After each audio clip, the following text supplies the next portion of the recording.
नमस्कार, कल आज और कल में आप सभी का स्वागत है। मैं हूं गौरी शंकर और इस वक्त हमारे साथ हैं देश के जाने माने एस्ट्रोलॉजर आचार्य नवीन मिश्रा जी। तो नवीन जी, सबसे पहले आपका बहुत बहुत स्वागत है। धन्यवाद। नवरात्रि खत्म हो गया, रावण का दहन हो गया, कुंभकर्ण का दहन हो गया, मेघनाथ का दहन हो गया, यानी कि बुराई पर अच्छाई की जीत की शुरुआत हो गई। और कहा भी जाता है कि आज से यानी कि विजयादशमी से सभी शुभ काम आप कर सकते हैं। लेकिन क्या शुभ काम करने के साथ साथ आप अपने ऊपर भी ध्यान देंगे? बिल्कुल ध्यान देने की जरूरत है। इस बात को समझने की जरूरत है कि कुछ खास तरह के संकेत होते हैं आपके शरीर के अंदर से। इस संकेत का मतलब क्या होता है, कितना बड़ा मतलब होता है, कितना बुरा मतलब होता है, कितना अच्छा मतलब होता है, और सबसे बड़ी बात है कि इसका किस्मत के साथ क्या संबंध है।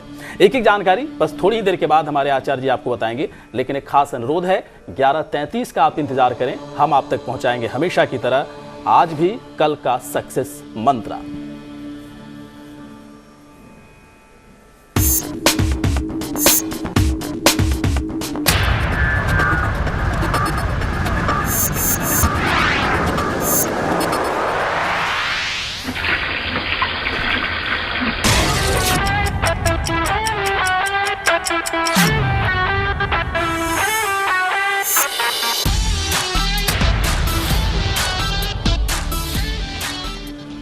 और इसके अलावा एक और खास अनुरोध आपसे होगा कि 11:30 का खास उपाय देखना बिल्कुल भी आप ना भूलें। 11:30 पर हम हमेशा की तरह आज भी आप तक पहुंचाएंगे 11:30 का खास उपाय। बहुत ही अलग अंदाज में, अलग तरह का उपाय, इसे देखना बिल्कुल ना भूलें।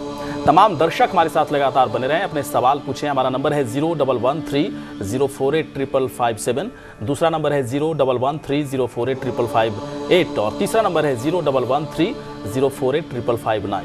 आप चाहें तो ईमेल भी कर सकते हैं। ईमेल आईडी हमारा है kal@liveindia.tv। लेकिन इस वक्त हमारे साथ हैं देश के जाने माने एस्ट्रोलॉजर, मशहूर एस्ट्रोलॉजर आचार्य नवीन मिश्रा जी। इनसे बिल्कुल हम पूछना चाहेंगे कि दरअसल अंग फड़कने का आपकी किस्मत से क्या संबंध होता है, किस तरह का कनेक्शन होता है।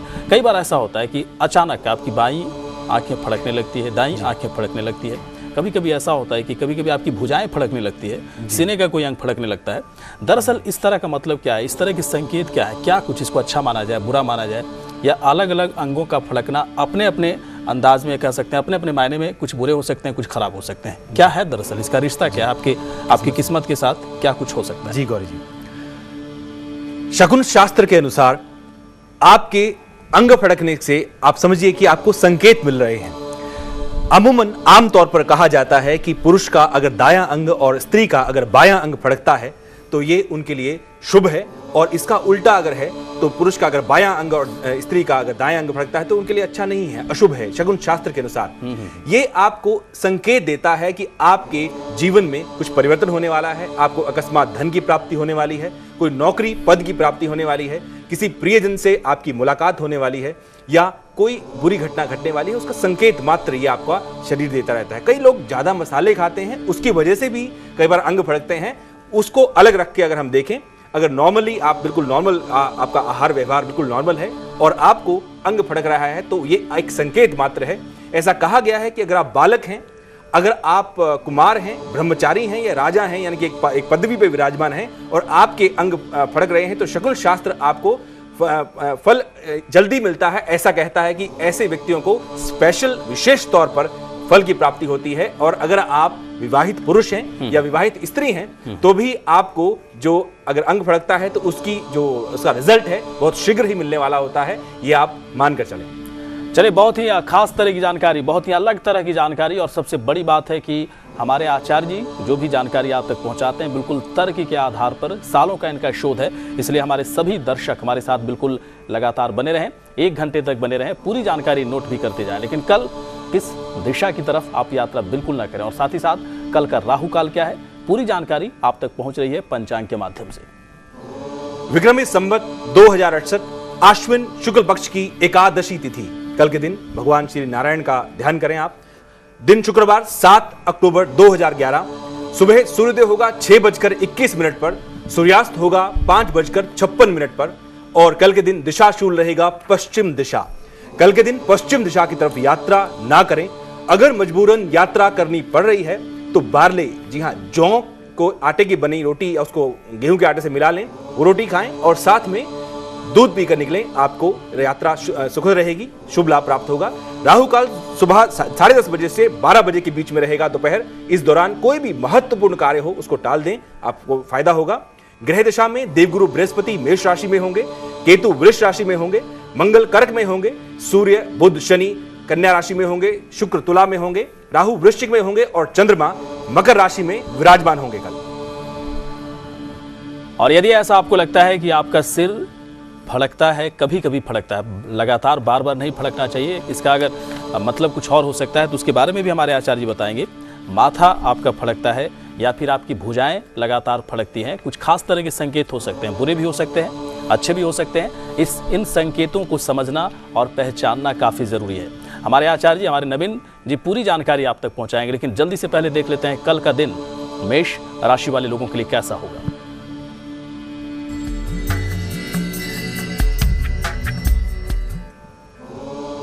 आपकी मेष राशि है, कल 7 अक्टूबर है और एकादशी का दिन है। मां लक्ष्मी आपके घर की तरफ अग्रसर हो रही है, तो मां को कल विशेष तौर पर चंदन चढ़ाएं, आपको शुभ लाभ प्राप्त होगा। मन को शांत रखें, शुभ रंग आपका सफेद रहेगा और भाग्य 79% होगा। दिन उत्तम रहेगा आपके लिए। और चलिए नवीन जी, कई बार ऐसा होता है, मैं भी देखता हूँ कि सिर के बाएं हिस्से या फिर दाएं हिस्से कभी कभी ऐसा होता है, अचानक फड़कने लगते हैं, थोड़ी देर के बाद वो ठीक हो जाता है, कोई बीमारी तो होती नहीं हो। दरअसल अगर इस तरह की चीज़ें लगातार किसी के साथ हो रही या फिर कभी कभी होती हैं तो क्या कुछ संकेत है? इसे अच्छा माना जाए, बुरा माना जाए? अगर वो बुरा है तो क्या उपाय है? जी, हमने शुरू में ही कहा कि अगर आप पुरुष हैं और आपका दायां अंग फड़कता है, अगर आप स्त्री हैं आपका बायां अंग फड़कता है, तो ये अच्छा है, शुभ माना गया है। और इसका विपरीत उल्टा बिल्कुल अशुभ माना गया है शकुन शास्त्र के अनुसार। लेकिन आप ध्यान रखें कि अभी हम जिसकी चर्चा करेंगे वो दोनों के लिए लागू होता है। अगर सिर फड़क रहा है, यानी कि आप अधिक मसाले नहीं खाते हैं, फिर भी आपका नॉर्मल डाइट है और सिर फड़कता है, माथा फड़कता है, तो आप देखें कि आपको जमीन की प्राप्ति होने वाली है। लेकिन इस बात का ध्यान रखें कि अगर ये दिन के समय फड़क रहा है तो जमीन की प्राप्ति होगी, और अगर ये रात के समय फड़क रहा है तो जमीन हाथ से जाने वाली है, ऐसा संकेत है। चलिए, बिल्कुल दिन और रात का ख्याल रखें। जल्दी से अब देख लेते हैं कल का दिन वृष राशि वाले लोगों के लिए कैसा होगा।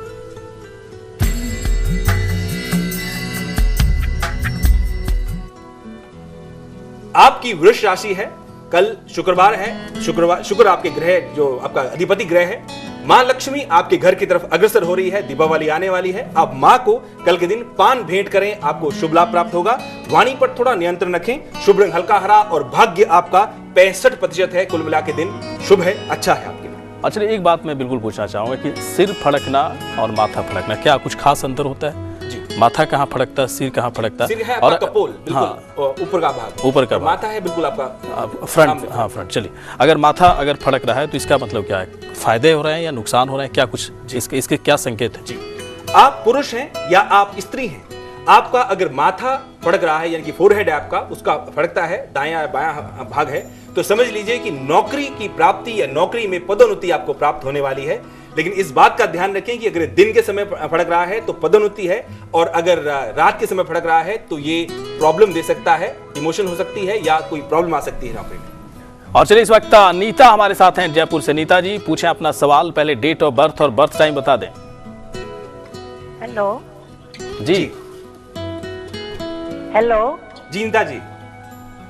हेलो नीता जी, आपकी आवाज यहाँ तक आ रही है, आप सवाल पूछें। उससे पहले अपना डेट ऑफ बर्थ और बर्थ टाइम बता दें। सर, मैंने मेरे हस्बैंड के बारे में पूछना है। जी। हाँ, उनका नाम है दिनेश कुमार। ठीक है। उनका नाम है दिनेश कुमार। जी। जन्म जी। दिनांक 31/10/1960। 31/10/1960। 4:58-54 PM। 4:58 PM। क्या पूछना चाहती हैं दिनेश जी के बारे में? स्थान डब्बाली सिरसा। स्थान डब्बाली सिरसा। जी।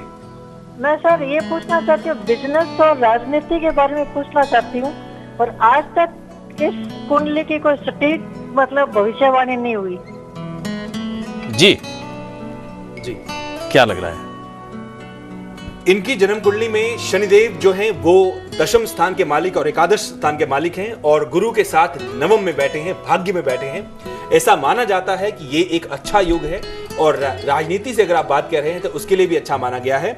लेकिन दशा जो इनकी चल रही है वो शुक्र की चल रही है, इस वजह से ये अष्टम में पड़ा हुआ है और अष्टम में पड़े हुए ग्रह जो है बहुत अच्छा फल नहीं देते हैं अपने लाइफ टाइम में, अपने ड्यूरेशन में।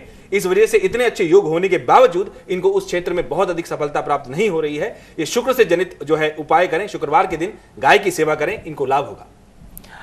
और चलिए, दर्शकों से बिल्कुल खास अनुरोध रहेगा कि जब भी आप date of birth, birth time पूछें, बहुत ही फटाफट करें, क्योंकि आपके पीछे कई और दर्शक बिल्कुल इंतजार कर रहे हैं, बेसब्री से इंतजार कर रहे हैं, आचार्य से बातचीत करना चाहते हैं।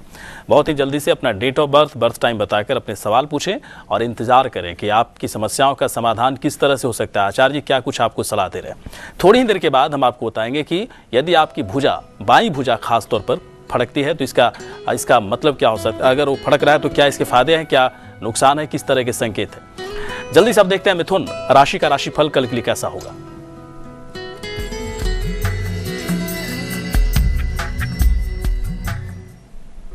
आपकी मिथुन राशि है, कल है शुक्रवार एकादशी, भगवान विष्णु की प्रियतमा महालक्ष्मी आपके घर की तरफ अग्रसर हो रही हैं। कल के दिन मां को इत्र चढ़ाएं और साथ ही काम पर थोड़ा ध्यान दें। सिल्वर रंग आपके लिए शुभ है और भाग्य 56% से आपका साथ देगा। दिन उत्तम है आपके लिए। और आचार्य जी, बाईं भुजा फड़कने से क्या क्या नुकसान है या फिर कुछ लाभ हैं? जी गौरी, क्या संकेत है, क्या समझा जाए क्या? जी गौरी जी, आप स्त्री हैं, बायां अंग जैसे हमने शुरू में ही कहा कि आप अगर फड़कता है तो आपके लिए अच्छा है, लेकिन अगर आप पुरुष हैं और आपका बायां अंग आमतौर पर बुरा माना गया है, लेकिन ये यहाँ पर उसका एक कंडीशनल वो है कि अगर आप पुरुष हैं और बाईं भुजा आपकी फड़क रही है तो घबराने की बिल्कुल जरूरत नहीं है। ऐसा अगर दिन में हो रहा है तो आपको आपकी प्रिया से या आपके किसी प्रियजन से मुलाकात होने वाली है, इसका संकेत मात्र है शकुन शास्त्र के अनुसार। लेकिन अगर ये रात के समय होता है, रात्रि के समय होता है, तो किसी प्रियजन से बिछुड़ना हो सकता है, इसका संकेत है, इसका आप ध्यान रखें। चलिए, बिल्कुल ध्यान रखें और कोशिश करें कि रात के वक्त अगर फड़क भी रहा हो तो ध्यान न दें। क्या ऐसा हो सकता है? नहीं, क्योंकि बिछड़ना और आप सत्य से बच नहीं सकते। बिछड़ना और अलग होना, इससे मुझे लग रहा है कि दुनिया में इससे बड़ा दुख, इससे बड़ी तकलीफ कुछ नहीं हो सकती। इसका एक निवारण कहा गया है शास्त्र में कि अगर आपको बुरा सपना आए बहुत, या आपका ऐसी कोई संकेत आपको लग रहे हो, तो उस समय आप दुर्गा की उपासना करें या भगवान शंकर की उपासना करें, तो आपके ये दुस्वप्न या ये दुसंकेत जो है, बुरे संकेत जो है, वो खत्म हो जाए, नष्ट हो जाते हैं। चलिए, इस वक्त झांसी से हमारे अगले दर्शक हैं, श्वेता हमारे साथ हैं। श्वेता जी, पूछें आप अपना सवाल। पहले date of birth, birth time बता दें। पंडित जी नमस्ते। आयुष्मान भव श्वेता जी।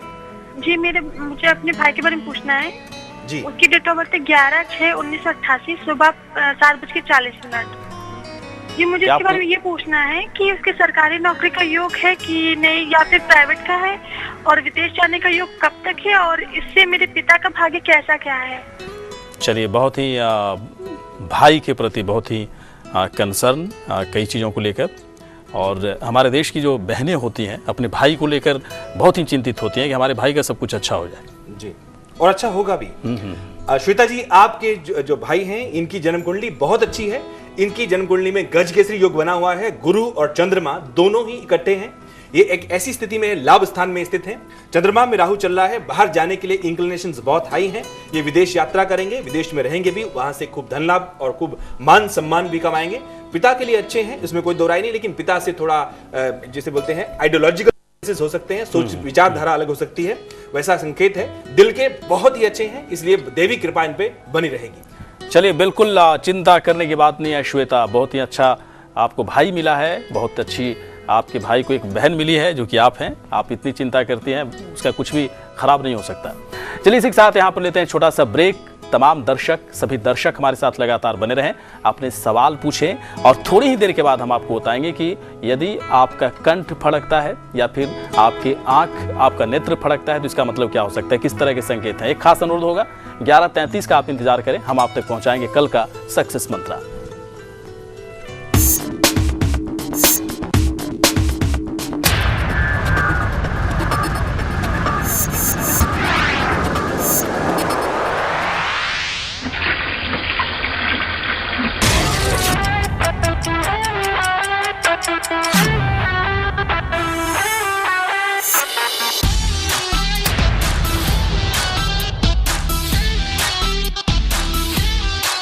हाय जय। हाय। दीदी घर पे नहीं है? नहीं है? एक कहानी सुनाओ ना प्लीज। स्टोरी? अच्छा सुन, एक लड़की थी, बड़ी प्यारी सी, बहुत अच्छा गाती थी। उसकी आवाज कोयल जैसी थी। पहली नजर में थे।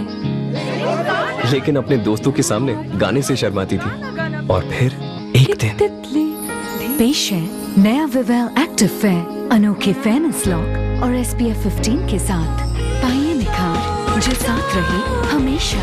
झूलो आसमां, झूलो आसमां, झूलो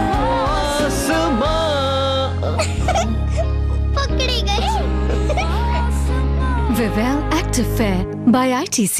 बैंकिंग तो एक झमेला है यार। इलाहाबाद बैंक का सेविंग्स बैंक अकाउंट ट्राई करो। उनके पास है नेट बैंकिंग, टैक्स और बिलों का ऑनलाइन पेमेंट, RTGS और NEFT द्वारा तुरंत फंड ट्रांसफर, इंटरनेशनल डेबिट कम ATM कार्ड, फोन बैंकिंग। अरे वाह, बैंकिंग अब चुटकी में यार। इलाहाबाद बैंक। गरम मसाला हो या राजमा मसाला, पाव भाजी या चंकी चाट मसाला, असली मसाले सच सच। हर रोज हाथ कितनी कीटाणु भरी जगह छूते हैं। आम साबुन पर लगे इनके वही कीटाणु भरे हाथ। इसीलिए डेटॉल हैंड वॉश, इसकी हर बूंद है स्वच्छ और अनछुई। इंडियन मेडिकल एसोसिएशन द्वारा प्रमाणित डेटॉल हैंड वॉश, जो डायरिया और कई बीमारी फैलाने वाले कीटाणुओं से 10 गुना ज्यादा सुरक्षा। Dettol be 100% sure. डरा देता मैंने। Mom language. तेरे बाप का भोचड़, तेरे ताऊ का पोड़ा, मॉम लैंग्वेज। तेरी माँ की, तेरी बहन की हिंदुस्तान में हर गाली ऐसी क्यों होती है? तेरे भाई की, तेरे बाप की ऐसी क्यों नहीं? I am not responsible for it. जी, ओए रुक जा। ओए, थल्ले आ जा, देख चूचड़। नो! Mom language.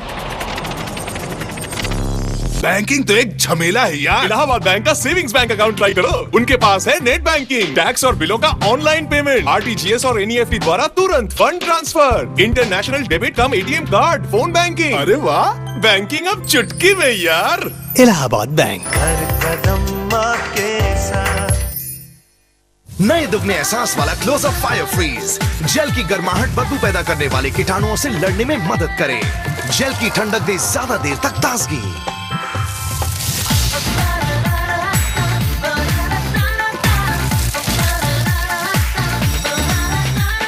नया क्लोजअप फायर फ्रीज।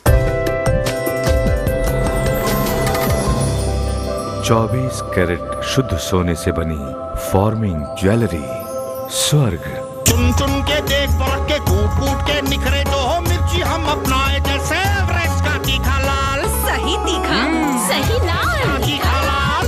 बैंकिंग तो एक झमेला है यार। इलाहाबाद बैंक का सेविंग्स बैंक अकाउंट ट्राई करो।